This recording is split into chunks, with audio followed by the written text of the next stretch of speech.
Lebanon में युद्ध विराम खत्म होने के बावजूद इजरायली फौज लगातार लेबनान के अलग अलग इलाकों में हमले कर रही है। वहीं दूसरी तरफ हिजबुल्लाह सब्र का घूंट पीकर बैठा है।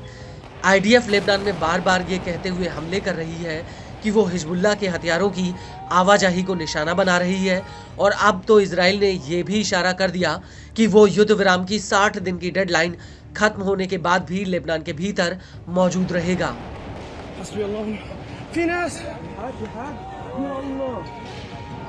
लेकिन इस सब के बीच बड़ा सवाल ये है कि क्या युद्ध विराम के बाद एक बार फिर से इजराइल और हिजबुल्लाह के बीच जंग शुरू हो जाएगी, और ये जंग हुई तो ये पिछली लड़ाई से कितनी बड़ी या छोटी होगी।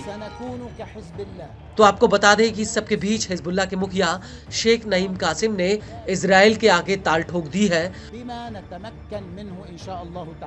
उनका कहना है कि इजराइल बार बार जो युद्ध विराम का उल्लंघन कर रहा है, उससे प्रतिरोध लेबनान की संप्रभुता की रक्षा के लिए और ज्यादा मजबूत होगा।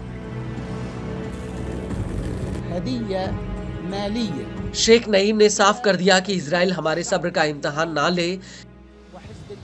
इजराइल के बार बार युद्ध विराम उल्लंघन से हिजबुल्लाह पहले के मुकाबले और ज्यादा ताकतवर हो रहा है।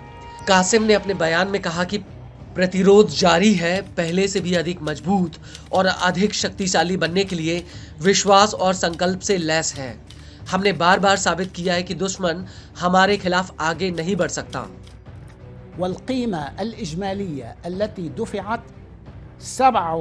हिजबुल्लाह प्रमुख का कहना है कि इजराइल लगातार नागरिक ठिकानों पर हमले करके आम लोगों की जान ले रहा है। इजराइल के कार्य न सिर्फ युद्ध विराम का उल्लंघन है, बल्कि वो लेबनान की संप्रभुता पर एक हमला और अंतर्राष्ट्रीय समुदाय के लिए एक सीधा अपमान है। $12,000। इस सब के बीच हिजबुल्लाह प्रमुख ने इजराइल से दो टूक कह दिया। अब वो लेबनान के भीतर इजराइल के 1 इंच भी अतिक्रमण को बर्दाश्त नहीं करेगा। कासिम के मुताबिक हिजबुल्लाह लेबनान की गरिमा और अखंडता को बचाने के लिए विजयी हुआ है।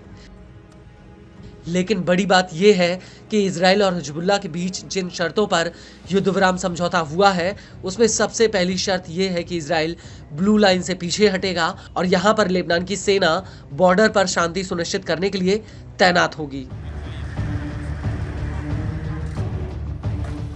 इजराइल 60 दिन के भीतर धीरे धीरे लेबनान खाली करेगा और हिजबुल्लाह लितानी नदी से पीछे हटेगा और उसकी जगह पर लेबनानी सेना तैनात होगी। हालांकि पीछे हटने के बजाय इजराइल लेबनान के अल कंतारा जैसे उन इलाकों में घुसा है जहां पर वो युद्ध के दौरान एक कदम भी नहीं रख पाया था।